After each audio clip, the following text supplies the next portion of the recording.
Hi, and welcome to the Unknown Secrets of SEO podcast. What's up, everybody? Welcome back. Another fun-filled Friday. It's podcast time. Woohoo! This is podcast number 62. Last podcast, surprisingly, was podcast number 61. That actually is surprising because I'm like, where are we at? 47? 72? 13. There's 52 weeks in a year where, we've doing this at least 9 months. Yeah.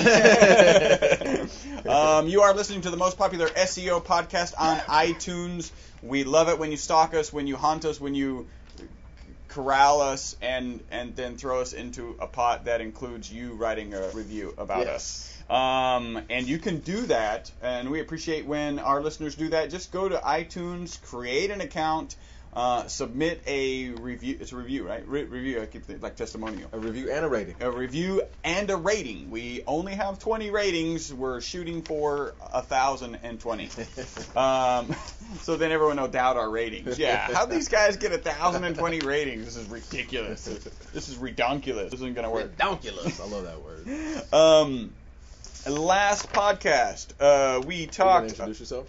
Oh, my name is Chris Burris, owner of eWebStyle. And I'm Paul Hansen, sales manager at eWebStyle. I was waiting. I was like, somebody out there is like, dude, who the hell are you? These guys, yeah. What, you're suggesting they don't know who we are? Oh, yeah. Really? Yeah, come on. What am I thinking? Yeah, that's great. I'm Chris. Did I mention that, right? Yeah. Okay. Just to make sure for all you. And I'm awesome. That's my new name. Chris and Awesome. Hosted by Chris and Awesome. Or you could just say Awesome Chris. There you go. Then you're just out of the equation altogether.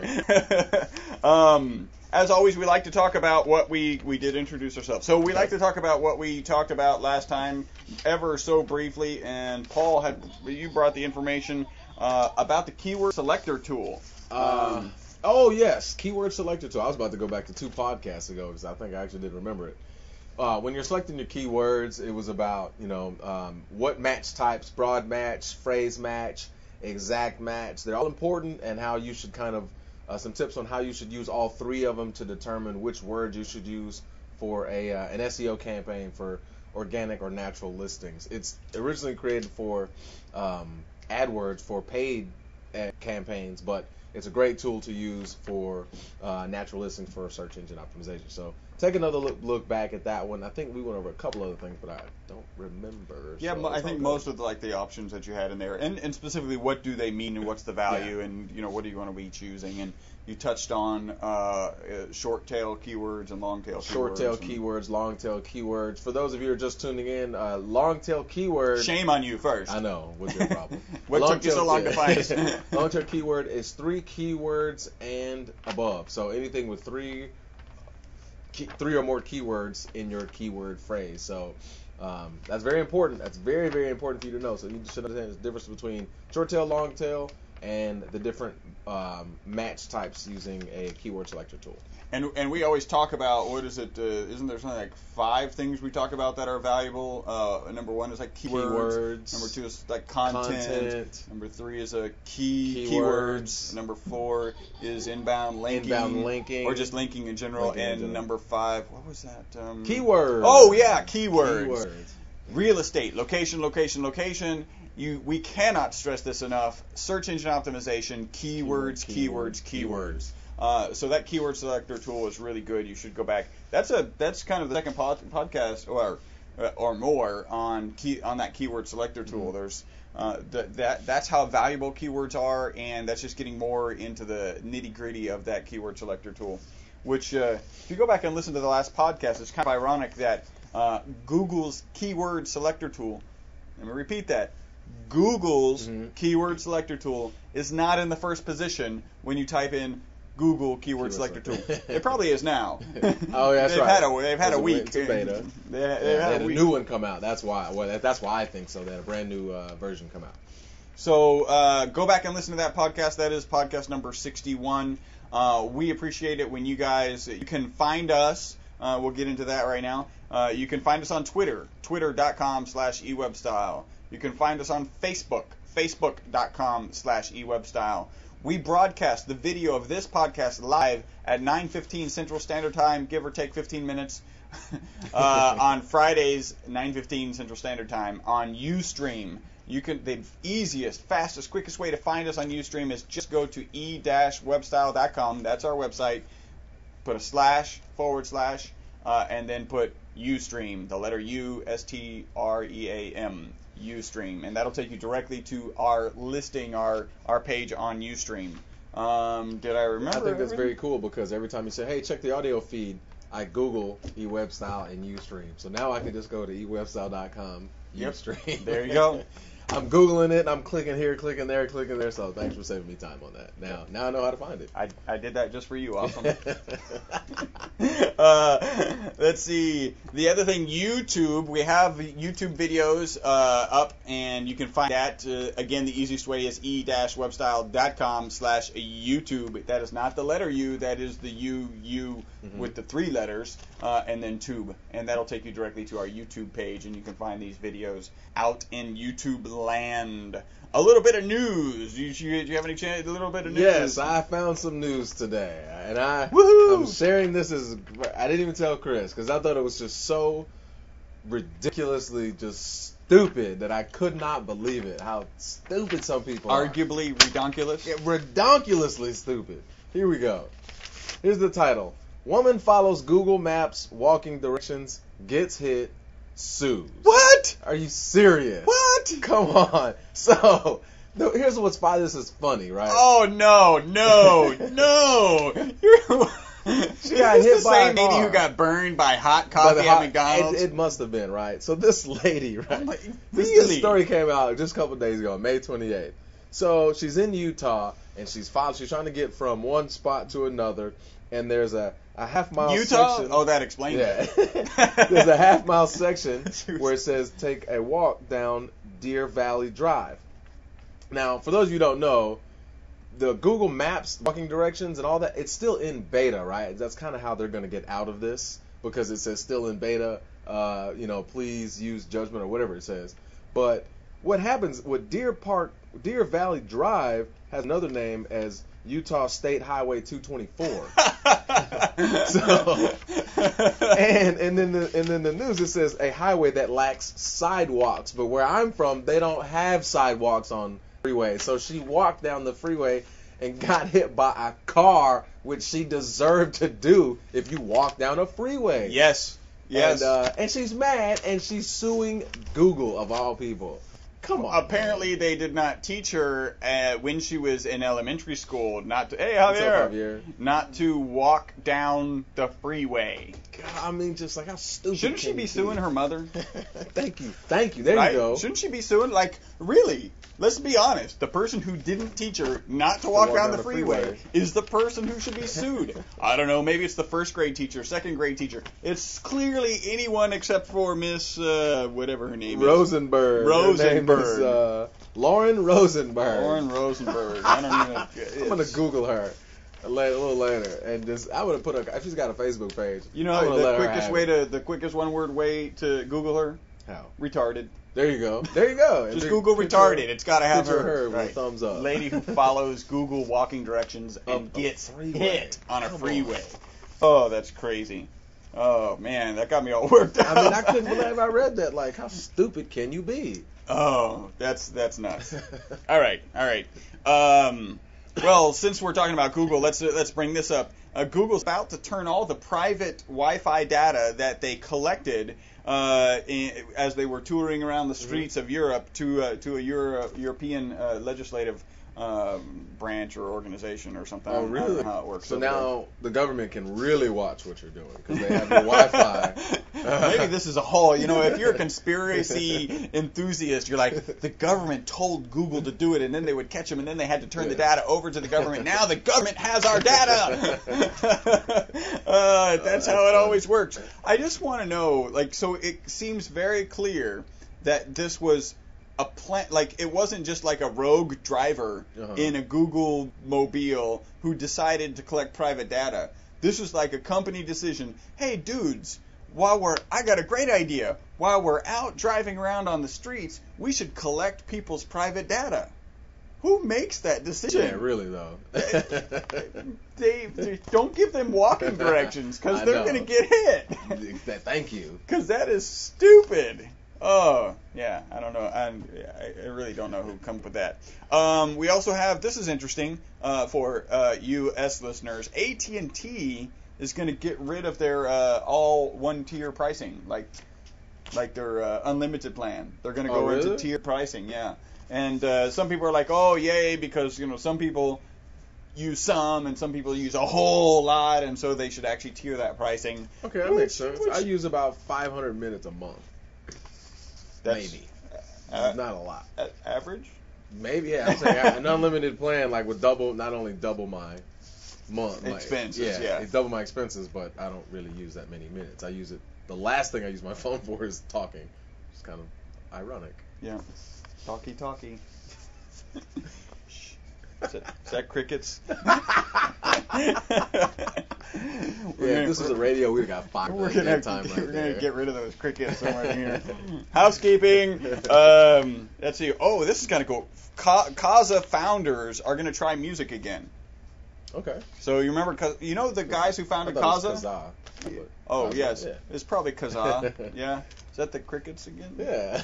Tell me. I got my pirate on with Kaza a little bit, so I remember them. Yeah, while they were up and alive. You know who else? The founders of Kaza, other company they started? Who? Skype. Wow. Same that's dudes. Cool. Didn't know that. Same dudes. Kind of like cool. PayPal, except illegal and free. Yeah. They got into the legitimate business. Into it, yeah. I love their URL, RDIO. Instead of RADIO, radio, it's RDIO. That's kind of cool. So hopefully those guys do well. And Chrome is to provide video tech free streaming in the Chrome. There's something called WebM. That sounds kind of cool. We're going to do a shout out. You got any shout outs? Did you collect all the shout outs from last time that you I did not. promised this time? Sorry. Oh, I'm sorry. I want to shout out to all of our Facebook friends. I was taking a look at our Facebook page. What's up to everybody on Facebook? I don't remember anyone's name except for our homeboy, and he knows who he is. Yes. Because thanks for the logo, fool. That was awesome. We appreciate that. Darren Bowie put together a logo for us, and it's listed on our Facebook page. Go check it out. I mean, when we started this, and somebody had said, you know what, some guy, one of your listeners, is actually going to put together a logo for your podcast. We would have said, yeah, we're going to be on the air that long? Wow. Listeners, I thought we were doing this in-house. Yeah, the person who's going to do the logo is Javier. Yeah, there we go. He's a listener. So he put together a really awesome logo, and then we ended up following him back to his Facebook page. And he's apparently really good with Photoshop. Yeah, because he's pretty awesome. Got some sort of karate picture and he's upside down, and clearly that's photoshopped. That's a shot in the gut right there, Darren. Just no listener of our podcast would have that kind of coordination. The shout out I wanted to give is not to anybody in particular, at least not that I know. Mm-hmm. We have a listener in Hong Kong.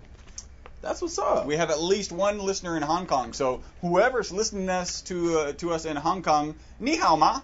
Yeah. Yeah. Dog, that's the only thing I know. And that's okay. Oh, I should have said habo hao. Yeah, because I don't know what that means. Same thing. Oh, okay. Just like a more informal It's like, version. hello, how are you doing? And yeah. What's up? Yeah. What's up? That's awesome. Let me do this. Shei ni for listening. That's what's up. Yeah. Beijing 2008 Olympics. That's all I got. That's all I got. Bird's nest. Yeah. Beautiful architecture. That's all I got. There's lots of crickets in that bird's nest too. All right, what do we got? What else we got? I think we've exceeded our Gino time limit, and somebody's going to call about our Gino humor limit. Here we go. So this is our podcast for today. What goes into good SEO design? Good SEO design, for those of you who are just tuning in, one, shame on you. Two, search engine visitor optimization. And, every time I'm reading on I'm trying to do some research for the podcast and like looking at this and it's hard not to kick the same dead horse, but really there's just a few things people should really focus on. And we try to give you, some extra outside of the main topics, but SEO and link building and content, those are really main things. So it's always important to come back to them. But when I'm doing research, everybody's like, you want to do your You want to set your website up for readers, for visitors, for humans, and that's like a huge trend over the last couple of years. You do your SEO or your SEO for people that are reading, and so that's why Chris coined the term SEO, because that's you do it for your people. You build your website for the people that are gonna buy your products and services or visit your website. Search engine visitor optimization. So we even said we even coined the phrase that SEO begins at SERP, search engine results page. Yeah, so search engine results. If you can actually get in your description a phone number or something so that they look you up, they find you. They don't even have to go to your website. They can immediately contact you. That is what we say. That is what we mean when we say SEO begins at SERP. And there are some very important things to search engine visitor optimization. And again, this all boils back to kind of our mainstay, which is if you provide a good experience to the Google user, you are going to do well in search engine optimization, and you're actually going to do well in conversions. I mean, this is not. We have never seen like search engine optimization as an island, web design and development as an island, and the process of conversions as an individual island. It's all part of one big peninsula, and. There you go, man. You get real in geography today. So it's not like it's one thing. It's all goes together. It meshes together, and when you do it all well together, you're going to succeed either for your own business or for the businesses that you're helping. If you're a search engine optimizer, or you just come to us and we'll take care of your peninsula for you. Because we're good at taking care of peninsulas. So what goes into good SEO design? The first thing that I can think of, the first thing that comes into mind is, in good design, I'm thinking the fold of your website. If you visit a website, you get their search engine results, you click their listing, you get most likely their home page. And the first thing that comes into mind is what can you see above the fold, like where your laptop or your screen cuts off. That's like prime real estate. And above the fold, I mean, just to give you an example of what above the fold means, there you go. Above the fold is actually a term that comes from print advertising, where you've got a piece of paper that's folded, and the first thing the user sees, imagine a trifold brochure. If you're not watching us right now, imagine a trifold brochure, and above the fold is the first thing, is that first fold. So what do they see first? And so you're exactly right. Yeah, the first thing is what's the first impact that you have on them? What are some of the things that we absolutely want to have in that first impact zone? Well, obviously, you want to have your logo. You want to have your business name. You want to have your contact information above the fold. And that could be a number of different things. It could be your phone number. It could be your email address, or a contact form. That's prime real estate. What else do you want to have? You want to introduce. You want people to be able to look at your website above the fold and be able to tell what you do. Also, you want your keywords. You got to make sure your keywords are there, because if they search for something, they ended up on your website, and having searched for something, they want to see those keywords above the fold. They want to see them quickly. And here's a something that I think a lot of people do. And I was talking to a guy earlier this week, and maybe not a lot of people, but I see this often on the web. People like to use, and I'm calling it a web banner, but I know that's not the proper term. So you go to someone's website, and at the top they have like their logo and this nice little banner-looking thing. Kind of letterhead. Yeah, like a letterhead for a document. And sometimes they're like, and this is depending on your screen resolution and size. Sometimes it'll be like an inch or two. Sometimes it's like 6 inches tall, and it's got flash and it's moving. And I've seen it where it takes the whole fold. Yeah. Everything is just like this web banner, and it's interactive and it's cool. But I was like, it's missing a couple things. Like everything. Everything. It's like just keywords. Yeah. Like calls to action. One of the things, and we'll talk here in a second about calls to action, but you mentioned it. You want to have your phone number or an email address or a form. That's what we call a call to action. Hey, email us. Hey, give us a call. Hey, fill out this form. Those are calls to action. So if in what you're describing, they don't have keywords, they don't have calls to actions, they don't have any sort of, it's all branding. And if you're Coca-Cola, you can do that. Yeah. In fact, if you're Coca-Cola, you can just put a bear on there and not even have your name. Yeah, right? do whatever you and want. Guess what? They're going to know where they're at, and they're going to know, oh, wow, this is probably going to be really cool and interactive because it's Coca-Cola. If you're not Coca-Cola, then you need to spend as much time educating as you are branding. We're not suggesting don't brand. We're suggesting that, until your brand is ubiquitous, you need to actually, and that big word just confused me. You still need to sell your company. Exactly. And what you do. Exactly. So, and I don't want people to think that, putting a web banner or a flash banner is wrong. You don't want it to take up your prime real estate, because that's, to me, above the fold of your homepage is the most important part of your website, because it's the one thing that gets the most action out of anything. This is on a case by case. This is I'm going to say a majority rule for most websites. That's the first page is going to be the home page. It's going to be your most visited page. The first thing they see is what's above the fold. So you need to have those things. And then we also just touched on calls to action, which we haven't talked about in a little while. Yep. And this is just pretty much a rule of thumb that we created. I'm lying, but I'm going to take credit for it. You want to have calls to action on every page. You want to have at least one call to action on every single page. And in my analysis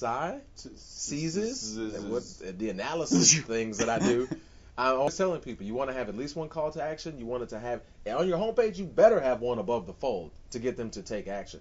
You want to, you pretty much want to guide your user through your website. Hey, this is what I want you to do. I want Texas you to, Orthopedics has two right above the fold. On every page. Just, if you're a patient or if you're a doctor, click here. Click here. And it could be something I tell people, it doesn't even always have to be that direct. Like, click here is good. Click here to sign up for a newsletter. Click here for lowest prices, news specials, whatever. Click here for bad jokes. Doesn't matter. But that's telling someone what to do. It could even be something subtle, like view our portfolio.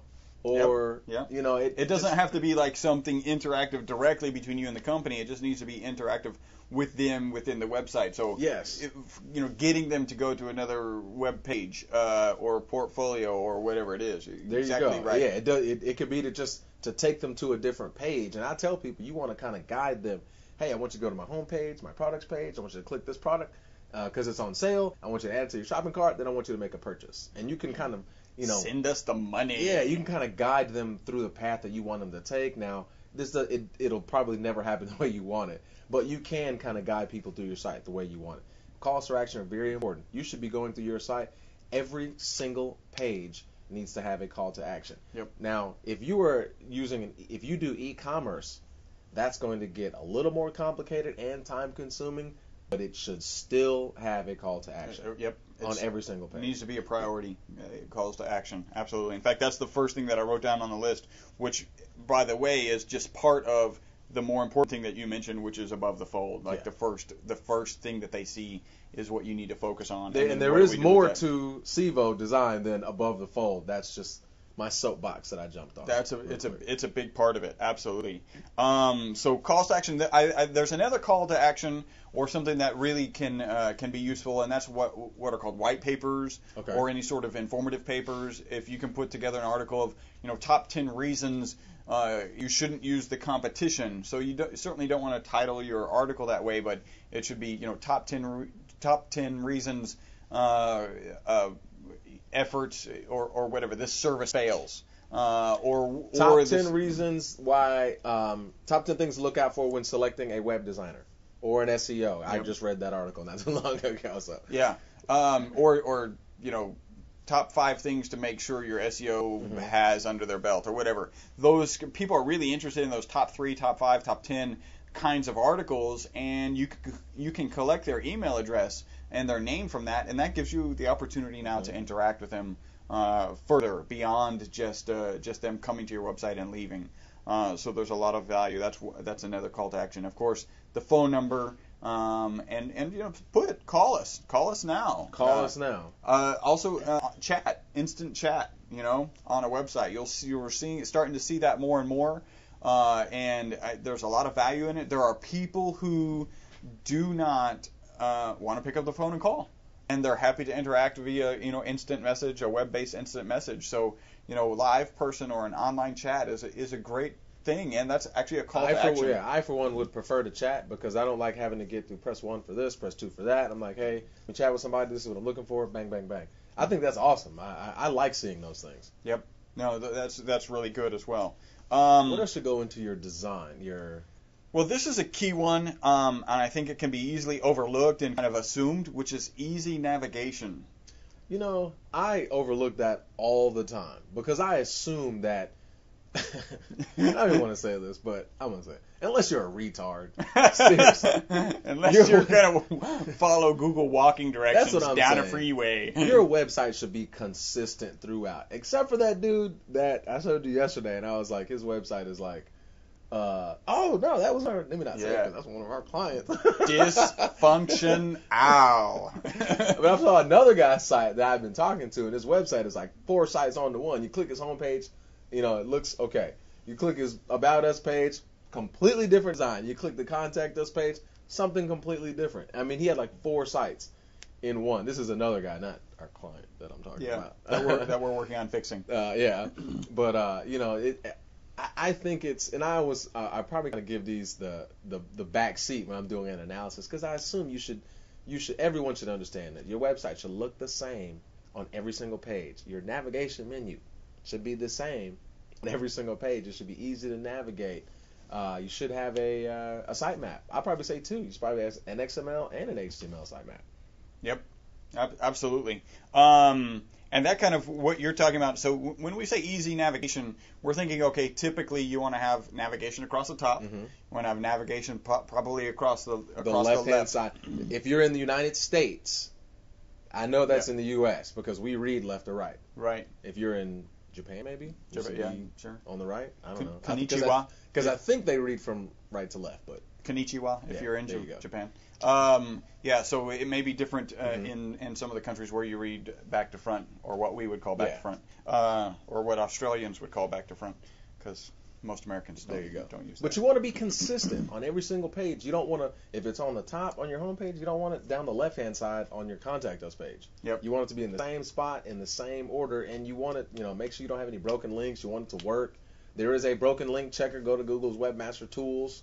We should get paid because, we just Google, also everything to Google. I'm saying everything is Google, but they're pretty much running the show. So if we had a dime for every time we've promoted Google, we'd probably have $1.75. We'd have 62 dimes. Yeah, there you go. Podcast number 62. That's $6, man. Come on, show us the money. So and one of the things that we'll typically do in a design is that the front page will be, it's kind of like substantially different and yet very similar to the rest of the website. So we'll use the fold and take advantage of the fold on the very first website, and then the rest becomes informative. And so branding and informational, and then it gets into just informational, more about just informational, and we'll do that on a regular basis. So often our websites will have a banner across the top or a navigation bar across the top.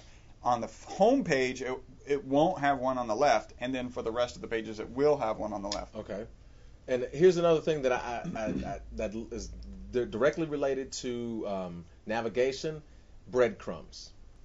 This is how if you have a large site, lots of pages, or you just have, it's a complex topic and there's, different subtopics within it, you should be using breadcrumbs. And if you're if we haven't touched on this a lot, if you're new to SEO or SEO, breadcrumbs help people navigate your site. So let's say I read an article about baseball cards, and this is where I'm getting this example from. So there's lots of different kinds of baseball cards. Someone gets to your website, there's baseball cards, and then they click on a link that says baseball cards between 1990 and the year 2000. Okay, and then there's another subcategory of pictures, just for pictures, and then another subcategory like throw pictures, National League pictures. Right. So you can go to baseball cards, then baseball cards between 1990 and 2000, and then pictures between 1990 and 2000, and then National League pitchers between 1999 and 2000. So what I'm explaining is that there's all these different subcategories. What breadcrumbs are, you usually see them at the top of the page, is it'll say, and this is going to be hard, if you're just listening to it. I think but we're it'll following, say, yeah. Baseball cards. That's your first link. And then to the right of it, there'll be a little arrow, and then it'll say baseball cards between 1990 and 2000. And then, another arrow, and then another link, pitchers, the guy who pitches the baseball. I keep thinking like pitcher snap. Yeah. And then on the side of pitchers, National League pitchers between 1999 and 2000. And what that does is it tells the user exactly where he is when he's navigating. So let's say he goes 6 levels deep into your website. Well, here's a great example. Let's say he was looking at the National League, at the pitchers, and now he wants to look at catchers. Mm-hmm. So he can look at the breadcrumb list and go one before pitchers, and then he'll have the option to select he can catchers go, right away. He'll select baseball cards between 1990 and 2000, and there'll be a list of pitchers, catchers, shortstop, or whatever. And so I'm using that as an example. Hey, Kenny. It's our Kenny dog. Go ahead and grab Kenny. Of Kenny over here that yells and screams all the time. This is Kenny. Woohoo! Everybody say what's up, Kenny. All right, now everybody has to see the video. Yeah, and if you're looking at maybe we should get a my little shirt is orange and this thing is orange, so it's bleeding out of my shirt. There you go. What's up, Kenny? All right, we'll stick him somewhere where he doesn't talk. So he shuts up. So you should be using breadcrumbs if you have I want to say lots of subcategories. It helps the user find their way around your website. And Google it and you'll learn a little bit more about breadcrumbs. I know I didn't get into it in detail, but if you should be using them. If that wasn't detail, I'm afraid. Tomorrow, next week, a term paper on breadcrumbs. We're actually going to do a 5-hour podcast series on breadcrumbs. So break out your pen and paper. What else goes into good SEO design? The other thing I put in was familiarity, and this, we touched on this. This really has a lot to do with navigation. Okay. It has good linking is something that we mentioned in here, but I want to jump to familiarity because we're actually running out of time. But familiarity goes to navigation first, right? So when you described a couple websites where when they go from one page to the next, it looks like a totally different web page. Mm-hmm. That would not be familiar, and so that would not be part of good SEO design. What would be is when you go to the next page, again, the bars are in the same, the navigation bars are in the same place. Or let's say an example, let's say you decided to move baseball cards, the breadcrumbs, baseball cards from 1990 to 2000, but if it was actually 1980 to 1990, you put it at the bottom. Okay, that's not familiar. So you want to be consistent. That's what I mean by familiarity. There's another thing that we brought up that I'd like to bring up about familiarity, and that is you should have a YouTube logo, you should have Facebook, and you should have Twitter. That breeds familiarity. Yes. Hey, I come to this website. It does two things. It actually we often talk about the first purpose of a website being reliability and credibility. Well, if you have bothered to get a Twitter account, have bothered to get a Facebook account, and have bothered to get a YouTube account, let's be honest, you don't even have to use them, right? I mean, have one thing out there. If you can have those logos on your front page, immediately people are going to say, wow, these guys are serious enough about their business that they're going to have, that they're doing YouTube, that they're doing Facebook, and that they're doing Twitter. And that in and of itself it's familiar, and it breathes into your website reliability and credibility. So I think that's really important. And we can talk about good linking, real quickly, and everything would be in line with what Paul was talking about in terms of breadcrumbs. In that, inherent in what Paul was describing was good linking. We wouldn't want to have it all back to front and have the linking not work and flow smoothly. Otherwise, the breadcrumbs become useless. And again, people just aren't familiar. Like, how do I navigate on the site? Yes. What do I need to do? How does it work? And if they can't navigate your site smoothly, they're leaving. I'm definitely leaving your site. Yeah, I mean, imagine if your target is to get them to the shopping cart, but as soon as they add something to the cart, you don't take them to the shopping cart. You just turn on a little tiny logo at the top right. That would be... Oh, I did. That happened to me like 2 weeks ago. Oh, that was annoying. So by the time I find the shopping cart, I have 15 of these items. right? Because you're like, hey, I'm not on the shopping cart. I'm just clicking on this bad boy, like, because it didn't take me. I assumed it was going to take me there, and it was something I was unfamiliar with. And then if it's hidden, if that little shopping cart's hidden, that would not be good linking. So you want to focus on these. These are all very important aspects of SEO. The most important of them, of course, is keywords. Yeah. Just keywords. To recap, you want to have keyword above the fold is prime real estate. You want to have keywords. You want to introduce what you do. You want to have your logo. You want to have your contact information. Calls to action. Good linking. Familiarity. Now, you don't have to have YouTube, Facebook, Twitter. You might want to have one of them above the fold, but that it can be something that's kind of towards the bottom. So if they do scroll down, that they see those, or maybe on the right. But these are all a part of your SEO design. Yep. And remember, what is SEO? Search Engine Visitor Optimization. With everything you do, it's for the user, for the human user. And we really started talking about SEO because getting people to your website is not a problem. Well, some of the first things we talk about, I mean, we get phone calls all the time. It's like, I want to be on the first page of Google. We look at their website and we say, no, you do not. Not yet. Because if you're on the first page and you're one of 10 on the first page and people visit your website and any other website, they're going to purchase from the other website because yours is so bad. So you need to have a good, high-quality website before you're sending lots of traffic. So if you'd like us to help send lots of traffic to your website, we can certainly do that. You can email us at podcast@e-webstyle.com. We also have a free website analysis that you can participate in. Just go to e-webstyle.com, click SEO, and at the top, the first paragraph is some kind of brief information. Give us a call if you'd like, or at the bottom of that first paragraph, there is a link that will take you to a form where you can fill out and send it to us. If you're one of those people who doesn't want to pick up the phone, that's fine. We have done analyses for people in the UK, around the world. This podcast is listened to around the world. We gave a shout out to our listeners in Hong Kong. We really appreciate you. You guys are the reason we're the most popular SEO podcast on iTunes. This is the end of podcast number 62. Thank you guys for listening. Until the next podcast, my name is Chris Burris. And I'm Paul Hansen. Bye-bye for now.